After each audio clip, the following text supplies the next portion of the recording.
I'm taking a minute from outside projects to come inside and eat supper. But somebody had just asked a question. I was answering some comments, and somebody asked a question, and I think it's a really good question. And I thought that I'd try to make like a shorter version. I've spoke a little bit about it before in some longer format videos, but I thought I'd make like just a little shorter video so you guys could understand how I actually grocery shop and how I afford to stock up on different items on any given day. So a lot of times people see in my grocery hauls that mainly I'm like stocking up on things, and that's because I keep a well-stocked pantry. But how do you actually get there, right? Like, how do you get to the point of being able to have the extra to be able to stock up? So what I do first is I go through my pantry and I decide by items that I see in my pantry, what can I make for meals? I might be able to make, say, 10 meals of the 30 meals that I'm going to need that month, or whatever it is. I'm going to go through and say, okay, I could make this and this and this and this and this from stuff that's in my pantry. If I had a store that had a lost leader, that is when things are really low cost. We do not have a store that has a lost leader, but I have been in areas that have had a store that has a lost leader before, and it worked out really well. I would start giving myself a budget for stock up budget. So say my budget, my budget was $500 for the month. Okay, this could be for a week too. You can do it for the week. And I'm going to decide that $50 of that is only going to be for stock up money. And so I would use that to stock up on items that might be a lost leader, or it might be on sale, or something that I just feel like we need to stock up on. So I would take what I have already, I'd write those meals down, and then I'd kind of look at sale flyers or whatever and decide what I want to stock up on. And sometimes it's easier if you're already used to going grocery shopping on a weekly basis, than just to take a little bit of money each week to stock up with. And don't think that you have to do like these huge like freezer meal things like I'm doing. Just think of maybe one thing. What's one thing that you can put in the freezer? And maybe right now that looks like a vegetarian meal. It might be something easy. It might be something like chili. Maybe you're just putting, okay, this week I am going to buy a little bit of extra hamburger, and I'm going to put enough chilies so I have 4 chilies in the freezer. And then as you go along and you start to build a stash of your freezer meals, and as you build a stash of what's already in your pantry, you can just increase this each time. Another thing is maybe try to go from 1 week into 2 weeks, because once you master the 1 week, then going into 2 weeks, you'll actually save money because you're staying out of the store. And really try to stick to that budget. Stick to what you have on your list. Stick to your budget and try to do it like that.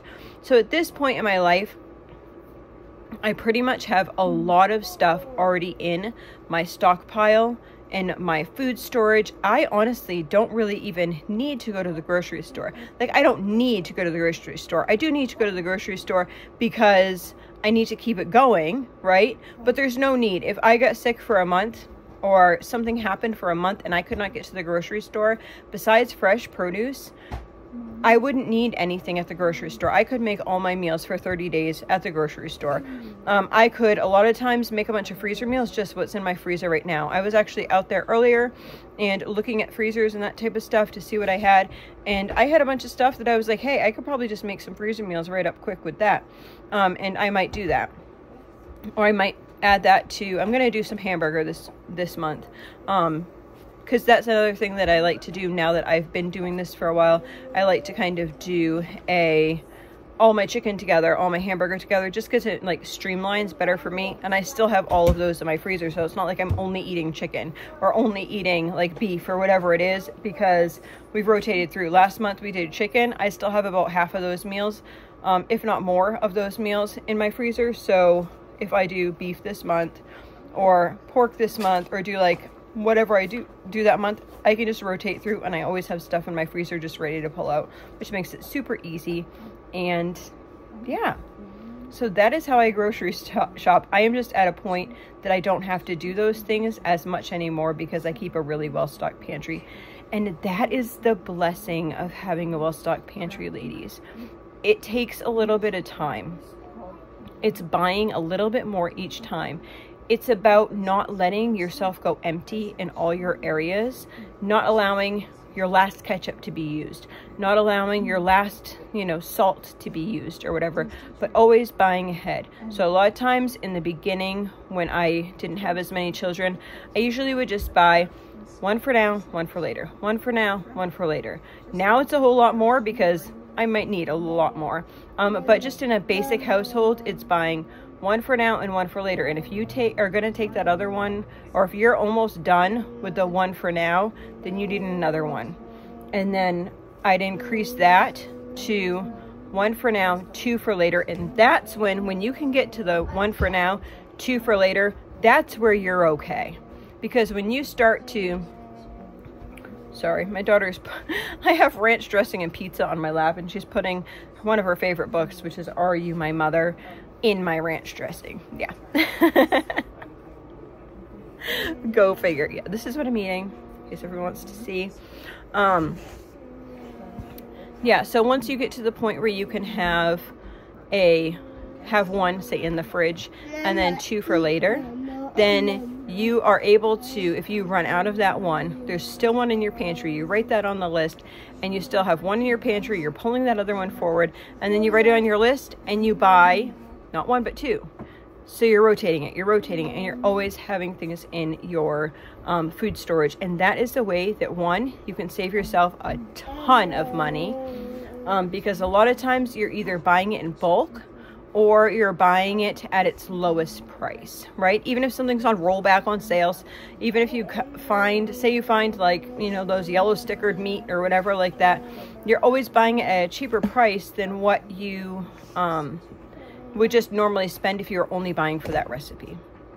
Another way to cut costs in order to be able to do this would be to start making some of your things on your own. So maybe you are making snacks, maybe you are making condiments, maybe you are making mayonnaise, maybe you are making just some of your things, bread, you know, maybe you're starting to make some of those things on your own, and that's going to cut you back in your grocery budget because your processed food part is going down, and that will give you a little squeaky room to be able to expand your food storage budget so your pantry can get built. So find ways to cut back in your normal budget. Maybe it's like taking soda out of your diet, or less soda, or less juices or juice boxes or prepackaged foods, so that you'll have that extra money so that you can go ahead and just put that into your food storage, because it means so much. Because later on, it's going to save you so much time, so much money, so much cleanup. All right, so I'm going to eat my pizza so I can get back outside, so I can help build fence or watch people or oversee, or I don't even know what I'm doing out there, but I'm going to be out there pretending that I'm helping. And I hope this video blessed you. If you guys have other ideas on how you come up with the money in order to, like, or how you do your grocery shopping or whatever, or if it's similar to me, write it down in the comments below, because I think other people reading through comments can also be blessed by it. It might not be something that I do, but somebody might read that and they might be blessed by what you're doing. And that can just, we're a community, right? Like, we can bless and encourage each other. And that's what I really want out of this YouTube thing, is to be able to encourage each other. So I hope you all have a blessed night. And yeah, if you have not been here before, make sure you like and subscribe. I really appreciate it. Have a great day.